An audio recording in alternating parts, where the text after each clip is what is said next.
দোস্ত আজ বানাইতে যাইতেছি চিকেন পোলাও। চিকেন নুস অর্ধেক, ভেজিটেবল টমেটো, কারি পাত্তা, কিশমিশ, অল্প পেঁয়াজ আর মরিচ আর চাল ভিজায় রাখছি, আর রসুন আর হালকা বাহারাত মানে মশলা। বাস এটি দিয়ে আজকে পাকাম, একজন দুইজন খাম মিলে। চুলাটা ধরানোর পরে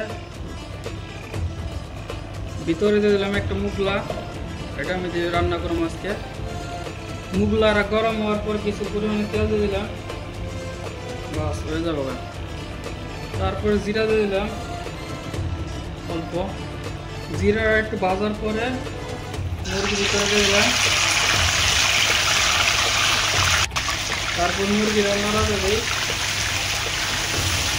গরম হইলে পরে তেল, তারপরে ডাইলে দিয়ে ভালো মুরগিটা, তার আগে দিলে পরে লাগিয়ে যাবে।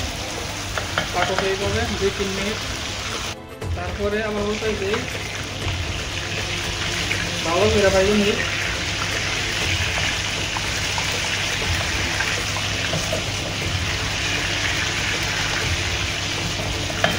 ঠিক আছে, তারপরে আছে না আস্তা বাহারাত গুলো দিলাম আগে। আস্তা বাহারাত আগে দেওয়ার কারণ ভাজা ভাজা হয়ে যাবে একটু, এই জন্য।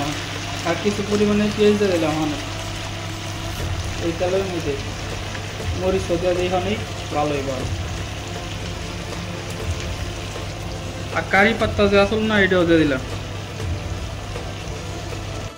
তারপরে না ভালো করে মিক্স করে নিই, ভালো মানে পেঁয়াজটা ভালো করে কথা করে।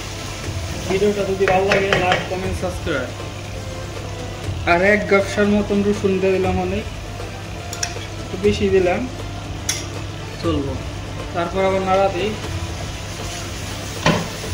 রসুনটা মিক্স করে দিলাম।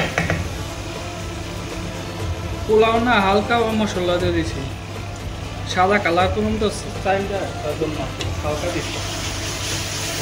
তারপর আবার মিক্স করি ভালো হবে এইভাবে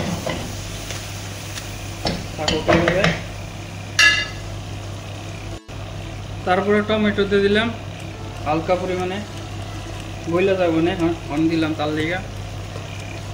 টেস্ট অনুযায়ী লবণ দিয়ে দিলাম ভিতরে আইডিয়া করে। তারপর আবার নাইরা নাইল লাগে অনেক, ঠিক আছে খাই। কিছু পরিমাণে হালকা ভেজিটেবল দিয়ে দিলাম, অনেক সিদ্ধ হয়ে যাবে। তারপরে 1 কাপ জল দিয়ে দিলাম ভিতরে, আরও আধা কাপ দিয়ে দিলাম। এটা 20 মিনিট মানে জাল দিন সিদ্ধ করুন। তারপরে 15 থেকে 20 মিনিট হলে বন্ধ করতে দিলাম। তারপর 5 মিনিট পর খুললাম, বলক করবার নিচে জল, এইভাবে আরও 10 থেকে 15 মিনিট তাই খেতে দিই, তাহলে মুরগিটা নরম হয়ে যাবে না। তারপরে 20 মিনিট সিদ্ধ করার পর খুললাম, খুলানোর পরে দিলাম পরে এই চাল ধুয়ে রাখছিলাম আগে থেকে, কিছু পরিমাণে জল লাগবো, তাহলে জল দিয়ে দিচ্ছি সাথে সাথে। মানে ঠিক আছে না, জলও ঠিক আছে, লবণটা চেক করুন খায়া, বাস লবণটা একটু চেক করি খায়া, একদম ঠিক আছে মিয়া মিয়া।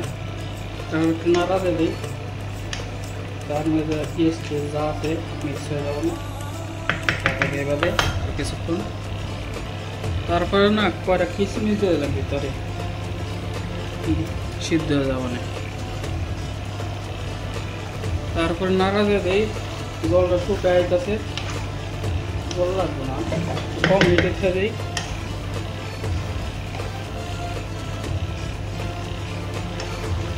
হালকা একটু পরিমাণে জল লাগবে, তারপর হালকা একটু পরিমাণে জল লাগবে দিয়ে দিলাম। তারপর নাড়াতে দিই, জল লাগবে না, এবার ঠিক আছে। একদম কম হিটে অনেক 15 মিনিট লেগে বাস। তারপর উপর দিয়ে হালকা করে বাজা পেঁয়াজ দিয়ে দিলাম। ভিডিওটা কেমন হয় কমেন্টের মাধ্যমে জানায় সবাই। বন্ধ করে দিলাম, হয়ে গেছে গা হরে হালাই। এই যে চালটা কিরম হয়েছে দেখছো, পারফেক্ট একদম টোকা টোকা। কেমন হয়েছে? ভালো হয়েছে না? বিরিয়ানি কি কই পোলাও